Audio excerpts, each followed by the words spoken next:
കേരളത്തിൽ ജനസംഖ്യാനുപാതത്തിൽ ഏറ്റവും മുന്നിൽ നിൽക്കുന്ന രണ്ട് സമുദായങ്ങളാണ് നായരും ഈഴവരും. ഇരു വിഭാഗത്തെയും കുറിച്ച് നിരവധി ചരിത്രരേഖകൾ ഉണ്ടായിട്ടുണ്ട്. കേരളത്തിലെ ആദിവാസികളിൽ നിന്നാണ് നായർ എന്ന വിഭാഗം രൂപപ്പെട്ടത് എന്ന് ചരിത്ര പണ്ഡിതനായ എം.ജി.എസ്. നാരായണൻ അഭിപ്രായപ്പെടുന്നുണ്ട്. അദ്ദേഹത്തിന്റെ അഭിപ്രായമനുസരിച്ച് ബ്രാഹ്മണരുടെ പട്ടാളത്തിലെ നായകന്മാരായി മാറിയ പണിയർ, കുറിച്യർ തുടങ്ങിയ ആദിവാസി വിഭാഗങ്ങളാണ് പിൽക്കാലത്ത് നായന്മാരായി മാറിയത് എന്നാണ് പറയുന്നത്. കെ.വി. കൃഷ്ണയ്യരുടെ അഭിപ്രായത്തിൽ നായന്മാർ പശ്ചിമഘട്ടത്തിൽ ജീവിച്ചിരുന്നവരും നാഗന്മാരിൽ നിന്നും തമിഴരിൽ നിന്നും വ്യത്യസ്തരായുമായ ഒരു ജനവിഭാഗമാണെന്നും പറയുന്നുണ്ട്. അതേസമയം ഈഴവരെക്കുറിച്ച് ശ്രീലങ്കയിൽ നിന്ന് എത്തിയവരാണെന്നുള്ള ചില രേഖകളും കാണിക്കുന്നുണ്ട്. എന്നാൽ പുതിയ പഠനം പറയുന്നതനുസരിച്ച് കേരളത്തിലെ പ്രധാന ജാതികളായ ഈഴവ, നായർ ജാതികൾ കർണാടകയിൽ നിന്നുള്ള ബൺസ്, ഹോയാസാലസ് വിഭാഗക്കാരും വടക്കു പടിഞ്ഞാറൻ ഇന്ത്യയിലെ ജനങ്ങളുമായി ജനിതകപരമായി അടുത്ത ബന്ധം പുലർത്തുന്നുവെന്നാണ് ഗവേഷകർ കണ്ടെത്തിയിരിക്കുന്നത്. ഹൈദരാബാദിലെ CSIR centre for cellular and molecular biology J C ഫോബ്സ് ഫെല്ലോ ഡോക്ടർ കുമാരസ്വാമി തങ്കരാജിന്റെ നേതൃത്വത്തിലുള്ള ഒരു സംഘം ഗവേഷകരാണ് ഈ ജനിതക പഠനം നടത്തിയത്. ജീനോം ബയോളജി ആൻഡ് എവല്യൂഷൻ ജേണലിൽ ഇത് പ്രസിദ്ധീകരിക്കുകയും ചെയ്തിട്ടുണ്ട്. ലോകമെങ്ങും വ്യാപിക്കുന്ന തരത്തിൽ മനുഷ്യൻ വളർന്നപ്പോൾ സ്വന്തം വളർച്ചയുടെ വേരന്വേഷിച്ച് ഗവേഷകർ ഇറങ്ങിത്തിരിച്ചു. ഇത്തരം പഠനങ്ങൾക്ക് വേഗത നൽകിയത് ജീനോം പഠനങ്ങൾ വ്യാപകമായതോടെയാണ്. മനുഷ്യരുടെ ജീനുകളിൽ നടത്തിയ പഠനങ്ങൾ അവൻ്റെ പൂർവികരുടെ യാത്രാപഥങ്ങളെക്കുറിച്ചുള്ള അറിവ് നൽകുകയുണ്ടായി. ഇത്തരമൊരു പഠനമാണ് ഇപ്പോൾ കേരളത്തിലെ പ്രബല ജാതിയായ നായർ, ഈഴവ ജാതികളുടെ ഉത്ഭവം എവിടെ നിന്നാണ് എന്ന് കണ്ടെത്തിയിരിക്കുന്നത്. ഇന്ത്യയുടെ തെക്ക് പടിഞ്ഞാറൻ തീരപ്രദേശം ആയിരക്കണക്കിന് നൂറ്റാണ്ടുകളായി ലോകത്തിലെ അതത് കാലത്തെ മറ്റ് സംസ്കാരങ്ങളുമായി കൊടുക്കൽ വാങ്ങലുകൾ നടത്തിയിരുന്നുവത്രേ. ഈ പ്രദേശത്ത് നിന്നും റോമാക്കാർ, അറബികൾ, ചീനക്കാർ, ജൂതന്മാർ, പാഴ്സികൾ തുടങ്ങിയ നിരവധി വൈവിധ്യമുള്ള സംസ്കാരങ്ങളുടെ അവശേഷിപ്പുകളും കണ്ടെത്തിയിട്ടുണ്ട്. അതേസമയം ഈ തീരപ്രദേശത്ത് ജീവിച്ചിരുന്ന തദ്ദേശീയ യോദ്ധാക്കളുടെയോ ഫ്യൂഡൽ പ്രഭുക്കന്മാരുടെയോ ചരിത്രപരമായ പദവി വഹിച്ചു വന്നിരിക്കുകയും ചെയ്തിരുന്നു. അക്കാലത്തെ സൈനിക പദവി വഹിച്ചിരുന്ന ഇവർ ഗംഗാ സമതലത്തിലെ അഹ്രിയാത്രയിൽ നിന്നുള്ള കുടിയേറ്റക്കാരാണെന്നാണ് ചരിത്രകാരൻ പുരാതന ലിഖിതരേഖകളുടെ അടിസ്ഥാനത്തിൽ വാദിക്കുന്നത്. മറ്റു ചിലർ ഇവർ ഇന്തോ-സിത്തിയൻ വംശകുടിയേറ്റക്കാരുടെ പിന്മുറക്കാരാണെന്നും വാദിക്കുന്നുണ്ട്. എന്നാൽ പുതിയ ജീനോ പഠനം തെക്ക് പടിഞ്ഞാറൻ തീരത്തെ പരമ്പരാഗത യോദ്ധാക്കളുടെയും ഫ്യൂഡൽ പ്രഭുക്കളുടെയും പിന്മുറക്കാരായ 213 വ്യക്തികളിൽ നിന്നും ശേഖരിച്ച DNA വിശകലനം ചെയ്യുകയുണ്ടായി. ഇവ ഇന്ത്യയിൽ വെങ്കലയുഗം മുതൽ ഈ ഭൂപ്രദേശത്ത് ജീവിച്ചു വന്നിരുന്നവരും യൂറോപ്യൻ വംശങ്ങളുമായും താരതമ്യം ചെയ്യുകയുണ്ടായി. ഈ പഠനത്തിലാണ് പുതിയ കണ്ടെത്തൽ എത്തിയിരിക്കുന്നത്. വടക്ക് പടിഞ്ഞാറൻ ഇന്ത്യയിലെ പുരാതന കുടിയേറ്റക്കാരിൽ നിന്നാണ് നായർ, തീയ യോദ്ധാക്കളുടെ സമൂഹങ്ങൾ അവരുടെ വംശപരമ്പരയുടെ ഭൂരിഭാഗവും പങ്കിടുന്നത്. കംബോജ്, ഗുജ്ജാർ ജനസംഖ്യയ്ക്ക് സമാനമായി ഇറാനിയൻ വംശപരമ്പര വർദ്ധിപ്പിച്ചിട്ടുണ്ടെന്നും തങ്ങളുടെ ജനിതക പഠനത്തിലൂടെ കണ്ടെത്തിയിട്ടുണ്ട്.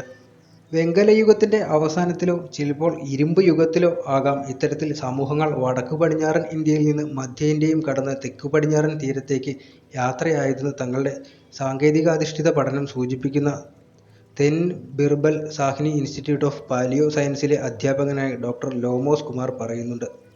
വടക്കു പടിഞ്ഞാറൻ ഇന്ത്യയിൽ നിന്ന് ഗോദാവരി തടത്തിലൂടെ കർണാടകയിലേക്കും പിന്നീട് കേരളത്തിലേക്കും കുടിയേറിയതിൻ്റെ അവശിഷ്ടങ്ങളാണ് തെക്കു പടിഞ്ഞാറൻ തീരത്തെ സമൂഹങ്ങളെന്ന് ഈ പഠനം സൂചിപ്പിക്കുന്നുവെന്ന് CCMB director doctor Vinay K നന്ദഗുരിയും പറയുന്നുണ്ട്. എന്നാൽ കേരളത്തെ നായന്മാരുടെ രാജ്യം എന്നായിരുന്നു ചൗജൂക്വ എന്ന ചൈനീസ് സഞ്ചാരി 12-ാം നൂറ്റാണ്ടിൽ വിശേഷിപ്പിച്ചത്.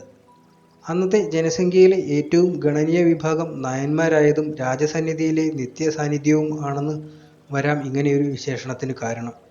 നായർ സ്ത്രീകളുടെ ഇടയിലുണ്ടായിരുന്ന താലികെട്ട് കല്യാണത്തെപ്പറ്റിയും മരുമക്കത്തായത്തെപ്പറ്റിയും മാത്രമല്ല, നായർ പടയാളികളുടെ ശൗര്യത്തെപ്പറ്റിയും ശൗശവം മുതലുള്ള അവരുടെ കളരി പരിശീലനത്തെക്കുറിച്ചും പോർച്ചുഗീസ് ഉദ്യോഗസ്ഥനായ ബാർബോസയുടെ വിവരണങ്ങളിൽ കാണാം. സ്ത്രീകൾ പൊതുവെ സുന്ദരികളാണ്. അവർ പലതരത്തിലുള്ള ആഭരണങ്ങളും അണിയാറുണ്ട്. വിശേഷ ദിവസങ്ങളിൽ അവർ സർവാഭരണ വിഭൂഷിതകളാകും. പുല്ലേപ്പടി എന്ന ആചാരത്തെപ്പറ്റി ആദ്യമായി എഴുതിയ വിദേശിയും ബാർബോസ ആയിരുന്നു.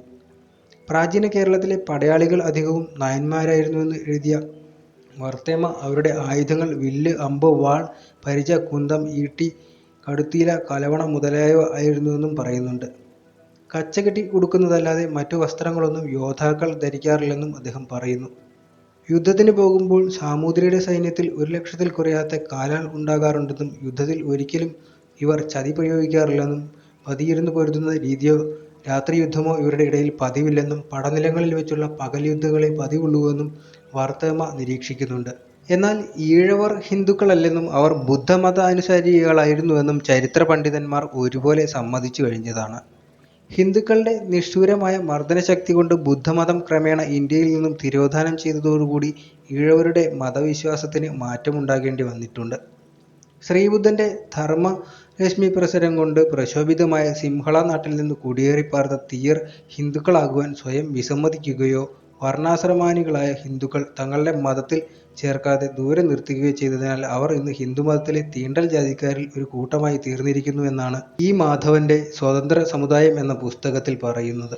ചുറ്റുപാടുമുള്ള ഹിന്ദുക്കളുടെ സമ്പർക്കം കൊണ്ടും മറ്റ് പരിസരങ്ങളുടെ സമ്മർദ്ദം കൊണ്ടും കാലാന്തരത്തിൽ അവരുടെ ആചാരമര്യാദകളെ സ്വീകരിക്കാൻ നമ്മളും കാര്യലാഭം ഉണ്ടെന്നു തോന്നിയപ്പോൾ നമ്മളെയും ഹിന്ദുക്കളായി കരുതുവാൻ അവരും ഉദ്യമിച്ചതിന്റെ ഫലമായി നാം ഇന്ന് ഒരു പ്രകാരത്തിൽ അല്ലെങ്കിൽ മറ്റൊരു പ്രകാരത്തിൽ ഹിന്ദുക്കളായി തന്നെ കഴിഞ്ഞുകൂടുന്നുവെന്നും അതിൽ പറയുന്നുണ്ട്. ഇങ്ങനെ ഹിന്ദു മതക്കൂടിൽ പെട്ടുപോയിട്ടുണ്ടെങ്കിലും നമുക്ക് ഇന്നും ഹിന്ദുക്കളോടുള്ളതിനേക്കാൾ അടുപ്പം മറ്റു മതക്കാരോടാണ്. നാം ഹിന്ദുക്കളാണെന്ന് കാണിപ്പാൻ ഒരു പ്രമാണവും അവർക്കില്ല. അവരുടെ വർണ്ണവ്യവസ്ഥയിൽ നമ്മെ ഉൾപ്പെടുത്തിയിട്ടുമില്ല. ജാതി ഹിന്ദുക്കളുടെ അടുത്ത് ചെല്ലാൻ നമുക്ക് പാടില്ല. അവരുടെ ക്ഷേത്രത്തിലും വീട്ടിലും വഴിയിലും അവർ ഇരിക്കുന്നിടത്തും നമുക്ക് പ്രവേശിക്കുവാൻ പാടില്ല. അവർ നമ്മെ തീണ്ടൽ ജാതിക്കാരായി കരുതി മാറ്റുന്നു. അവരുടെ മതത്തിൽ നിന്നും അവർ നമ്മെ ചവിട്ടിത്തള്ളി പുറത്തേക്ക് വിടുന്നു. നമ്മളെ ഹിന്ദുക്കളാക്കുവാനോ നാം സ്വയം ഹിന്ദുക്കളാകുവാനോ ചെയ്ത ശ്രമം ഇന്നും ഫലിച്ചിട്ടില്ലെന്നതിന് ഇതൊരു തെളിവാകുന്നുവെന്നാണ് ആ പുസ്തകത്തിൽ പറഞ്ഞത്. എന്നാൽ ഒരു മുസൽമാനോ ക്രിസ്ത്യാനിക്കോ നമ്മുടെ സാന്നിധ്യം ഒരു പ്രകാരത്തിലും അശുദ്ധികരമല്ല. അവരുടെ പള്ളികളിലും നമ്മെ അടുപ്പിക്കുവാനും പ്രവേശിപ്പിക്കുവാനും അവർക്ക് വിരോധവുമില്ല. ഇതുമാത്രമല്ല, അവരുടെ മതത്തിലേക്ക് അവർ ആകർഷിച്ച് വിളിക്കുകയും ചെയ്യുന്നുണ്ട്. എന്നാൽ ഹിന്ദുക്കളുടെ ക്ഷേത്രത്തിൽ നാം പ്രവേശിപ്പാനായി ചെന്നാൽ പൂജയും കോലാഹലവും എല്ലാം മുടക്കി ക്ഷേത്രവും അടച്ച് അവർ ഓടിക്കളയുന്നു. പൂജയും കാര്യവും മുടങ്ങിയാലും വേണ്ടില്ല, നമ്മൾ അടുക്കരുതെന്നേ അവർക്ക് നിർബന്ധമുള്ളൂ. സ്കൂൾ പ്രവേശത്തിന് നാം ചെന്നാൽ പാഠവും മതിയാക്കി സവർണർ വീട്ടിൽ പോകുന്നു. റോഡുകളിൽ നടക്കാൻ ചെന്നാൽ അവരുടെ നടപ്പും കൂടി മതിയാക്കി അവർ റോഡടച്ച് കെട്ടിക്കളയുന്നു. നാം അടുക്കുന്നതിലും കടക്കുന്നതിലും അവയെ എല്ലാം ബഹിഷ്കരിക്കുന്നത് തന്നെ നല്ലതെന്ന് സനാതനികൾ കരുതുന്നുണ്ട്. മാത്രമല്ല, നമ്മെ അടുപ്പിക്കാതിരിക്കുവാൻ അവരുടെ സർവ്വശക്തികളും വിനിയോഗിച്ച് തടുക്കുകയും കൂടി ചെയ്യുന്നുണ്ട്. നാം ഹിന്ദുക്കളല്ലെന്നതിന് ഇതിനേക്കാൾ വലിയ തെളിവ് ആവശ്യമാണോ എന്നും പറയുന്നു. ഹിന്ദുക്കളാണെന്ന് പറഞ്ഞ് നാം വലിഞ്ഞു കയറി ചെന്നാലും അല്ലെന്നവർ നമ്മെ പഠിപ്പിക്കുകയല്ലേ ചെയ്യുന്നത്. അവരുടെ മതം വിട്ടുപോകുവാൻ അവർ നമ്മെ നിർബന്ധിക്കുകയല്ലേ ചെയ്യുന്നത്. നാമമാത്രമായിട്ടെങ്കിലും ഇങ്ങനെ ഹിന്ദുക്കളെന്ന് സമ്മതിച്ചു പോയതിന് മഹാപരാധത്തിൻ്റെ തീരാശാപങ്ങളാണ് ഇന്നും അനുഭവിക്കുന്നത്. ഇനി ഏതായാലും ആരാൻ്റേതായ ഈ മതം നമുക്ക് ആവശ്യമില്ലെന്നാണ് നമ്മുടെ ഇന്നത്തെ വാദം എന്നും ഇ. മാധവന്റെ സ്വതന്ത്ര സമുദായം എന്ന പുസ്തകത്തിൽ പറയുന്നുണ്ട്.